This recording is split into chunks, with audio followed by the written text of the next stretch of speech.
అనుదిన నిత్య జీవపు మాటలు. దేవుని నామానికి మహిమ కలుగునుగాక. దేవుని వాక్యాన్ని చదువుకుందాము. ఇవి రాబో వాటి ఛాయే గాని నిజ స్వరూపము క్రీస్తులో ఉన్నది. కొలస్సీలకు రాసిన పత్రిక 2వ అధ్యాయము 17వ వచనం. మోషే దేవుని మాట చొప్పున ఒక ప్రత్యక్ష గుడారమును ఏర్పరిచాడు.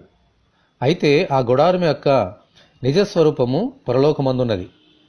దేవుడు పరలోక దర్శనమును మోషేకు ఇచ్చి ప్రత్యక్ష గుడారమును, అందులో ఉన్న సమస్త వస్తువులను చూపించి, కొండ మీద నీకు కనబరచబడిన వాటి రూపము చొప్పున వాటిని చేయుటకు జాగ్రత్త పడుమని చెప్పారు. ఆ పరలోక దర్శన ప్రకారమే మోషే గుడారమును సిద్ధపరిచాడు. ఆమేన్, హల్లెలూయా. అదే రీతిగా ధర్మశాస్త్ర ప్రకారము ఆ గుడారములో యాజకులు చేస్తున్న సేవ గాని, ధర్మశాస్త్రంలో వ్రాయబడిన సంగతులు గాని పరలోక సంబంధమైన ఛాయ మాత్రమే.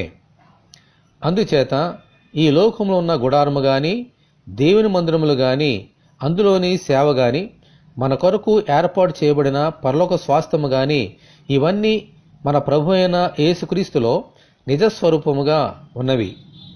వీటన్నిటికీ ఆ ప్రభువే ఆధారం. ఆయనకు యుగయుగములు మహిమ కలుగునుగాక. ఆమేన్. ఆ ప్రభునందు విశ్వాసముంచడం ద్వారా మనము వీటన్నిటి నిజస్వరూపాన్ని పరలోక రాజ్యంలో పొందుకోగలము. దేవునికి స్తోత్రము, హల్లెలూయా.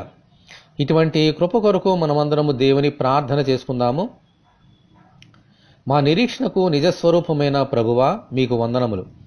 విశ్వాసమునకు కర్తవైన మీ యందు విశ్వాసముంచి రాబోవు పరలోక సంబంధమైన నిజస్వరూపములో పాలుపంపులు పొందినట్లు అనుగ్రహించమని, ఈ వాక్కు వింటున్న నీ బిడ్డలందరినీ అలాగున దీవించమని ప్రభు అయిన యేసుక్రీస్తు ద్వారా ప్రార్థన చేయుచున్నాము తండ్రి. ఆమేన్. ప్రభు అయిన యేసుక్రీస్తు కృప మనకందరికీ తోడే ఉండి నడిపించునుగాక. ఆమేన్.